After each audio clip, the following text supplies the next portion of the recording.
What's up, you guys? Welcome back to another episode of Race Car Problems. Got my boy Dwayne here.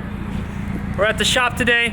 I brought the S13 over. If you guys remember from my last video, I was over at Horse Thief Mile and I bent up the control arms.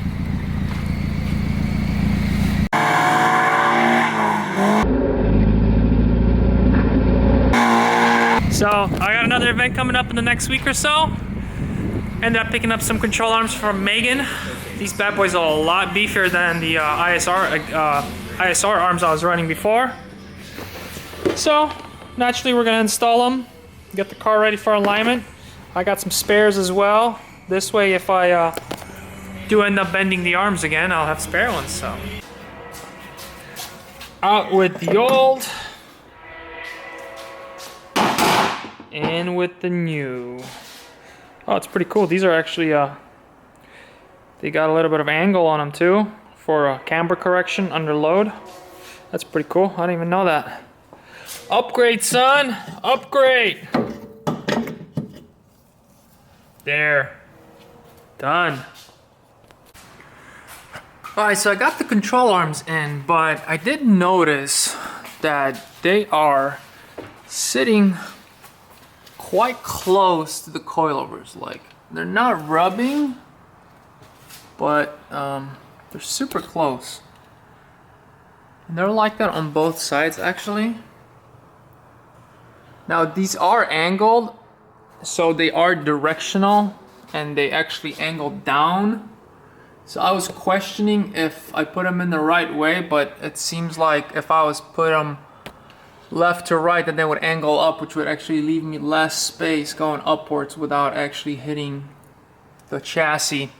So what I'm going to do is I'm going to place the car on these stands and see how the suspension is under load. In theory, when the suspension loads up and the control arm goes up, I think it should actually move away from the from the coilover.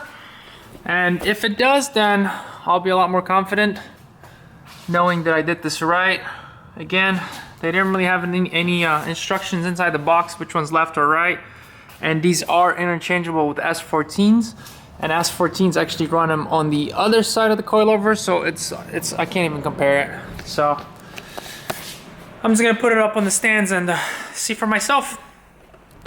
Alright, so my theory actually did not work when I lowered the car onto its own weight. The control arm actually leaned in even more into the coilover, and now it's like completely rubbing. It's hard to catch it on camera, but let's see here. Yeah, it's like completely rubbing the coilover. So what I'm gonna have to do is I'm gonna have to adjust the traction arm and push the wheel this way. That way I'll regain that distance here between the coilover and the rear upper control arm. So up until this point, my traction arms, which are these arms right here, I've had them at stock height. I try not to mess with these too much because when you end up adjusting them longer, the entire knuckle moves back and it changes the geometry on the lower ball joint on the control arm. There is a way to figure that out. I'm not 100% sure how to correctly check that and adjust that to be as good as possible. But what I do know is that because I have this clearance issue right here, if I do extend the traction arm, that's gonna move farther back. So I'm gonna share that with you guys as I'm adjusting.